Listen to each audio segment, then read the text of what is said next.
Welcome, beautiful ladies and gentlemen, to another edition of La Baby Spotlight Show. I remain your hostess for this show, Ohema La Baby Bakope One. Today we are discussing, is it advisable for you to live in your wife's house after marriage if your wife suggests so? Joining me to do this discussion is in the person of Minister Isaac Wachi. And he is a lecturer at the University of Applied Management, Kwabena, and a counselor at Love and Grace City Church opposite UPSA, Legon. Welcome, Minister Isaac Wachi. Welcome. Thank you. It's great to be here. Yes, it's always a pleasure to be on the Spotlight Show. Great. Okay, today we are discussing, is it advisable for you to live in your wife's house after marriage if your wife suggests so? Okay, so, thank you for having me on your show. All the plenty people have to them. Yeah, so definitely my father in the faith, Reverend Samanona Ibua, and also my pastor, Prophet Isaac Lafapo of LGCC. Yeah, so I think this is a very interesting question. It's a very interesting question, but one thing I can firmly state is that when it comes to relationship or marriage issues, there's always the difficulty in having a straitjacket answer. Okay. Straitjacket answer in the sense that a principle that would work for one couple may not work for another couple. Okay. So, and if that is the case, what it means is that it becomes very important to rather focus on the people who are involved in the marriage relationship. Okay. Now, of course, going to whether you want to stay with at your wife's place and all that, of course, there could be repercussions. It could have its own issues, but then it all also boils down to how the man and the woman discuss this, amongst themselves or between themselves. Remember, the Bible says that the two people cannot work together unless they agree. Okay, so what agreement would they have pertaining to this particular subject? And all other issues should be considered. If we have a child, how is he going to be raised in that environment? If so and so, if an in-law should talk, how are we going to address it? All these things need to be looked at. All these things need to be discussed. And so at the end of the day, you cannot specifically state or emphasize that it is good or it is bad. Whether it is good or bad largely will depend on the couple, the two of them. How are they going to discuss this? How are they going to analyze the whole issue?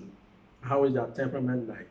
But of course, it is not, and some people also do that, not considering all that we've discussed right now, but they only look at the financial aspect.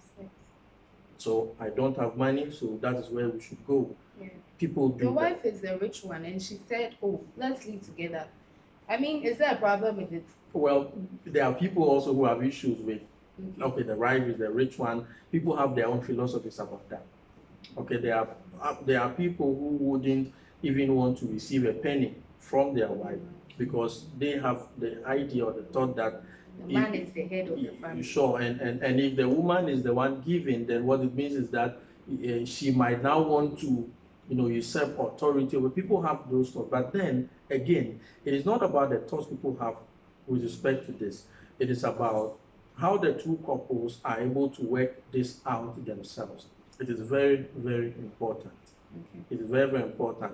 And also remember that in a critical relationship like a marriage relationship, now this is a place where you wouldn't want to go and borrow a foreign knowledge. That is the woman or the man listening to someone talking about, oh, why is it that your husband is staying with you and this and that? It is not good. No, it's very, very important that you limit external ideas, external influences, whether it's from friends or even family members. It's important that those things are limited. So that means that when you're married, you shouldn't listen or pay more attention to the external forces. There could be a positive side of it, I understand. Okay, but then statistics has proven that mostly those are the things that destroy most marriage relationships. Okay. So for example, I have a mentor who, whenever his wife wants to, I don't know, maybe maybe have a even when visit his own in-laws, he wants to go with her. He would never allow his wife to go there alone, because there's been times when his wife went there alone and they told her so many things, and she came back and now wanted to implement what she was told, and it ended up really hurting them. And so all these things, and they are critical. They are critical that all these things need to be assessed. You going to stay with her? What are the signs? What are the dangers? What are the things that could come out which you wouldn't like? So you should think about all these factors. You should, and not only think about it, but discuss it. It should be discussed. Nothing should be left. Discuss with your partner. Yes, discuss with your partner. Okay. So it is advisable. It is not advisable. There is no straight jacket answer. Hey. No, here no sugar coating. Is it right? There's no straight jacket answer. So if I decide that my wife is rich, so I want to stay with her, I mean, am I doing right? Well, you are doing right if you consider other factors apart from her being rich. But we are in Africa here. Considering all these factors, yes, we've heard a lot of things, but don't you think that it may look odd because they'll say that the man is the head of the family, so as I have gone to take her from her family, I don't have to make her decide or implement those instructions. Okay, so then the Bible tells you that you should always bring to nothing knowledge or thoughts that tend to, raise themselves above the knowledge of Christ. So what I mean here is that it is not about what the culture is saying. It's about what is best for the two. It's about what is best for the two of you. People have followed culture and we know where it has ended. The people have followed the worldly viewpoint and we know where it has headed them to.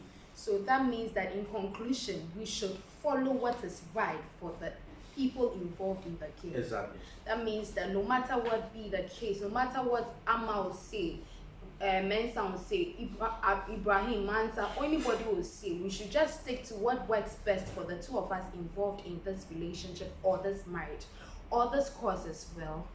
So in summary, there's no straight jacket at all. No. Let them talk, let them see. If you know that it is not good for you, then don't follow the crowd or the people. But if you have a problem with it, then decide what works best for the two of you. Thank you very much for joining us through this discussion. It's always good to be here. I'll see you back doors because a lot of wisdom day inside. Sure. Thank you, ladies and gentlemen, for also viewing me from wherever you are located. God richly bless you. We'll meet another time, and remember to be a spotlight in the void of darkness. As is Leavish. Peace, Medon.